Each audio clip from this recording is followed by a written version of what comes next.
जय हिंद साथियों। भारत अकेडमी के यूट्यूब चैनल पर आप सबका स्वागत है।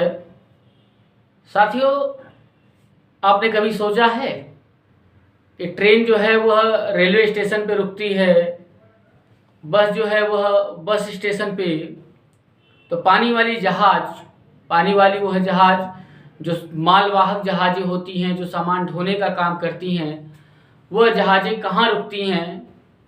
तो वह जहाज़ें रुकती हैं बंदरगाह पे। कहाँ रुकती हैं? बंदरगाह पे, सी पोर्ट पे। इस वीडियो में हम सब जानेंगे सी पोर्ट के बारे में, भारत के जो प्रमुख सी पोर्ट हैं उनके बारे में। वैसे भारत में सी पोर्ट जो है वो 200 से अधिक हैं, कहते हैं 200 से भी अधिक हैं, लेकिन 13 प्रमुख सी पोर्ट हैं और 200 से अधिक छोटे छोटे पोर्ट हैं। 13 जो बड़े पोर्ट हैं इन पे भारत सरकार का नियंत्रण होता है, और जो छोटी छोटी पोर्टें होती हैं उन पे राज्य सरकारों का नियंत्रण होता है। इस वीडियो में हम सब उन 13 पोर्टों के बारे में अध्ययन करेंगे, जानेंगे जो बड़ी बड़ी पोर्टें हैं, जो बड़े बंदरगाह हैं, जिन पे केंद्र सरकार का नियंत्रण है। आइए देखते हैं इस वीडियो में। तो सबसे पहले अगर हम देखें तो यहाँ लिखा हुआ कांडला। क्या लिखा हुआ? कांडला। कांडला बंदरगाह है, और ये आप देख पा रहे होंगे मैप में, नक्शे में आप देख पा रहे होंगे जो कांडला है ये गुजरात में है। कहाँ है? गुजरात में है कांडला। कांडला के बारे में अभी हम लोग विस्तार से अध्ययन करेंगे। कांडला जो पोर्ट है वह कहाँ पे है, कैसे है। यह एक प्राकृतिक बंदरगाह है, यह एक ज्वारीय बंदरगाह है, सबसे अधिक व्यापार यहाँ से होता है, यह एक मुक्त व्यापार क्षेत्र है। अब इसके बारे में हम लोग विस्तार से अध्ययन करते हैं। अगला हम सब देखेंगे तो अगला मिलेगा हमको मुंबई। कौन सा मिलेगा? मुंबई। उसके नीचे अगर हम सब देख पा रहे होंगे तो मिलेगा हमें नवा शिवा। क्या मिलेगा? नवा शिवा। नवा शिवा जो है अब इसे जवाहरलाल नेहरू के नाम से जाना जाता है, लेकिन नवा शिवा यहाँ लिखा हुआ है क्योंकि नवा शिवा के नाम से भी कभी कभी प्रश्न पूछ देता है। और कांडला, कांडला को दीनदयाल उपाध्याय के नाम से जाना जाता है। ये मुंबई और नवा शिवा ये दोनों महाराष्ट्र में है। अगला है मुर्मुगाओ। मुर्मुगाओ ये जो बंदरगाह है ये आप देख पा रहे होंगे नक्शे में, यह गोवा में है। कहाँ है दोस्तों? गोवा में है। यहाँ सबसे अधिक पर्यटक इस बंदरगाह पर आते हैं। अगला हम सब देख पा रहे होंगे तो कर्नाटक का एक बंदरगाह हमको दिखाई दे रहा है जिसका नाम है न्यू मंगलोर। क्या नाम है? न्यू मंगलोर। अगला अगर हम सब देखें तो कोच्चि बंदरगाह है। कौन सा बंदरगाह है? कोच्चि बंदरगाह है। कहाँ पे है ये कोच्चि? तो कोच्चि है ये केरल में। कहाँ पे है ये कोच्चि? कोच्चि है केरल में। कोच्चि को अरब सागर की रानी भी कहते हैं। क्या कहते हैं? कोच्चि को अरब सागर की रानी भी कहते हैं। अगला जो है वह है तूतीकोरिन बंदरगाह। कौन सा बंदरगाह? तूतीकोरिन बंदरगाह। आप लोग मैप में देख पा रहे होंगे यह तमिलनाडु में है। कहाँ पे है ये? तमिलनाडु में है। अगला हम सब देखें तो यह है क्या? चेन्नई। कौन सा है? चेन्नई का बंदरगाह। और चेन्नई के ऊपर अगर हम सब देखें तो है एंगलोर बंदरगाह, बिल्कुल पास में है ये। एंगलोर जो बंदरगाह है ये चेन्नई का सहायक बंदरगाह है। इसके ऊपर अगर हम सब चले तो विशाखापट्टनम का बंदरगाह मिलेगा। उसके ऊपर अगर हम चले तो यहाँ हम देख पा रहे हैं पारादीप है। यहाँ हम देख पा रहे हैं पश्चिम बंगाल में हल्दिया है। पारादीप जो है वो उड़ीसा में है, और विशाखापट्टनम जो है वह आंध्र प्रदेश में है। कहाँ पे है विशाखापट्टनम? विशाखापट्टनम है आंध्र प्रदेश में। और हम यहाँ देख पा रहे हैं अंडमान निकोबार में पोर्ट ब्लेयर है। कौन सा है? पोर्ट ब्लेयर है। कुल कितने हुए? 13 हुए। आप सब देख पा रहे हैं 1 2 3 4 5 6 7 8 9 10 11 12 और 13। इन 13 बंदरगाहों को हमें विस्तार से अध्ययन करना है, जो बार बार परीक्षाओं में प्रश्न पूछे जाते हैं।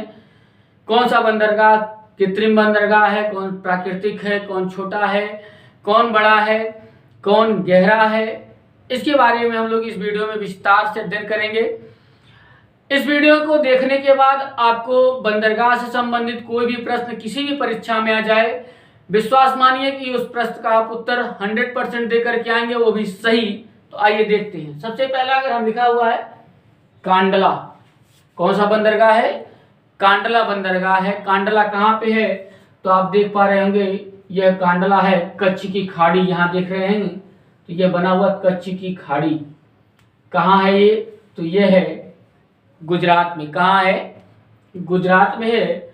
और अब इसे दीनदयाल उपाध्याय के नाम से जाना जाता है। इस बंदरगाह को, कांडला बंदरगाह को दीनदयाल उपाध्याय बंदरगाह के नाम से जाना जाता है। यह एक प्राकृतिक बंदरगाह है, अर्थात बंदरगाह है एक होते हैं जिन्हें आर्टिफिशियली हम अपने जो भी हमारे पास संसाधन है उन संसाधनों से, सागरों के किनारे हम सब उन संसाधनों का प्रयोग करके एक ऐसा स्ट्रक्चर तैयार करते हैं जहां पानी की जहाजें रुक सकें, तो उन्हें हम लोग कहेंगे क्या? कृत्रिम, आर्टिफिशियल।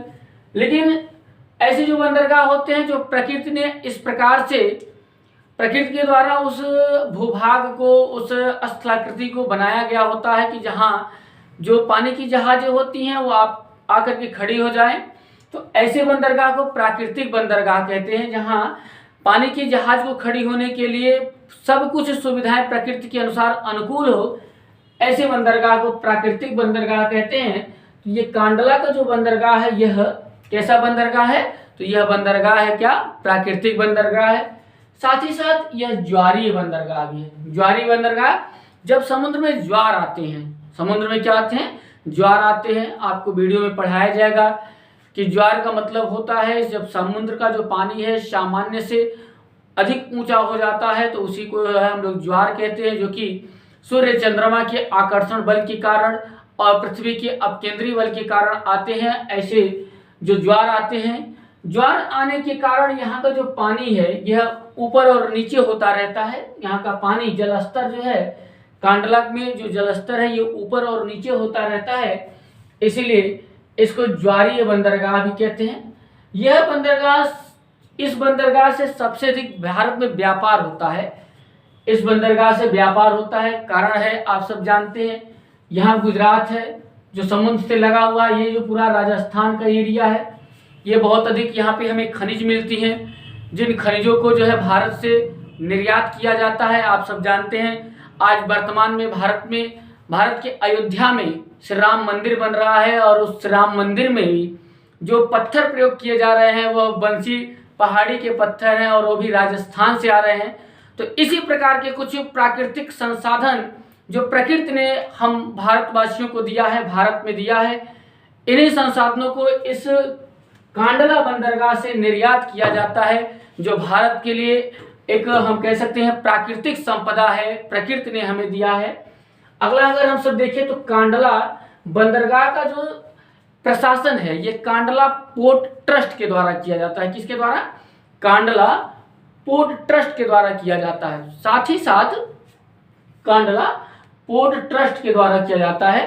साथ ही साथ अगर हम सब देखें तो ये जो बंदरगाह है यह मुक्त व्यापार क्षेत्र में है। कैसे क्षेत्र में? मुक्त व्यापार क्षेत्र। मुक्त व्यापार क्षेत्र ऐसा होता है कि जिसमें सरकार कहती है कि आप आइए, यहाँ फैक्ट्री लगाइए, हम आपको यहाँ पे जो है जमीन के लिए 1 रुपया स्क्वायर फीट पे आपको जमीनें दे देंगे, यहाँ पे बिजली का बिल हम आपको माफ कर देंगे, सड़कें देंगे, यहाँ पे आपके टैक्स जो है वह बहुत कम लगाए जाएंगे। तो ऐसे क्षेत्र को हम लोग मुक्त व्यापार क्षेत्र कहेंगे। कौन सा क्षेत्र कहेंगे? मुक्त व्यापार क्षेत्र कहेंगे। अगला हम जब देख पा रहे हैं तो अगला है क्या? अगला है मुंबई। अगला है क्या? अगला है दोस्तों मुंबई। कौन सा है? मुंबई। अगला है मुंबई। अगला है कौन सा? मुंबई बंदरगाह। कौन सा है? मुंबई बंदरगाह है अगला। कांडला, ये कांडला लिखा हुआ है। अगला है मुंबई बंदरगाह। कौन सा बंदरगाह है? मुंबई। मुंबई के बारे में क्या जानकारी है? मुंबई बंदरगाह, मुंबई जो है यह महाराष्ट्र में पड़ता है, आप सब जानते हैं, गाना भी है बम्बई नगरिया तो देख बबुआ, ठीक ना। मुंबई जो है वो महाराष्ट्र में पड़ता है, और ये क्या है? सबसे बड़ा प्राकृतिक बंदरगाह है। सबसे बड़ा, भारत का सबसे बड़ा जो प्राकृतिक बंदरगाह है वह मुंबई है। बहुत अधिक यह बंदरगाह व्यस्त रहता है, और इसके व्यस्त रहने के कारण एक नया बंदरगाह बनाया गया जिसका नाम है क्या? नवा शिवा। क्या नाम है? नवा शिवा। और ये जो बंदरगाह है यह कृत्रिम है। क्या है? कृत्रिम है, आर्टिफिशियल है, अर्थात यहाँ प्रकृति ने इस प्रकार के लैंड स्ट्रक्चर फॉर्म नहीं किए थे, इस प्रकार की स्थलाकृतियां नहीं बनाई थी कि यहाँ पानी वाली जहाज खड़ी हो सके।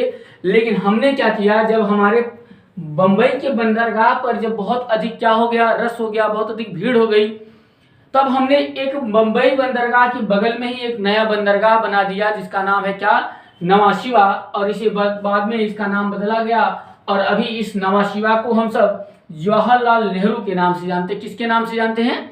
जवाहरलाल नेहरू के नाम से जानते हैं। ये कैसा बंदरगाह है? तो यह कृत्रिम बंदरगाह, आर्टिफिशियल है।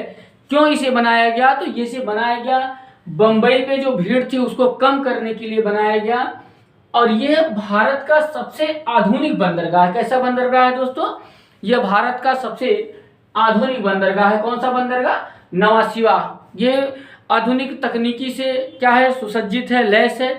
अगला अगर हम सब देखें तो अगला है क्या, मुरमुगाओ बंदरगाह। कौन सा बंदरगाह? मुरमुगाओ बंदरगाह। ये कहाँ पे है दोस्तों? तो यह गोवा में है। आप सब जानते हैं कि गोवा में पर्यटन बहुत अधिक है। गोवा देखने के लिए, गोवा घूमने के लिए भारत ही नहीं दूसरे देशों से भी सैलानी आते हैं, पर्यटक आते हैं। इसलिए गोवा के जो बंदरगाह है, इस गोवा के बंदरगाह पर सबसे अधिक क्या होता है, पर्यटक आते हैं। यहाँ पे सबसे अधिक पर्यटक, अगर आपसे पूछा जाए भारत के किस बंदरगाह पर सबसे अधिक पर्यटक आते हैं, तो वह बंदरगाह है मुरमुगाओ बंदरगाह। और ये भी एक प्राकृतिक बंदरगाह है। कैसा बंदरगाह है? प्राकृतिक बंदरगाह है। ये प्रकृति के द्वारा इस प्रकार से लैंड स्ट्रक्चर फॉर्म ही थे जहाँ पे पानी वाली जहाज खड़ी हो सके। और ये एस्चुरी पे बनी हुई है। किस पे बनी हुई है? एस्चुरी पे बनी हुई। एस्चुरी क्या होती है? आप सब जानते हैं कि एस्चुरी जो हमारे प्रायद्वीपीय भारत में, अगर हम सब देखें तो पूर्व की बंगाल की खाड़ी में जो गिरने वाली नदियां होती हैं वह डेल्टा का निर्माण करती हैं, और जो अरब सागर में गिरने वाली नदियां होती हैं वह एस्चुरी का निर्माण करती हैं। किसका निर्माण करती हैं?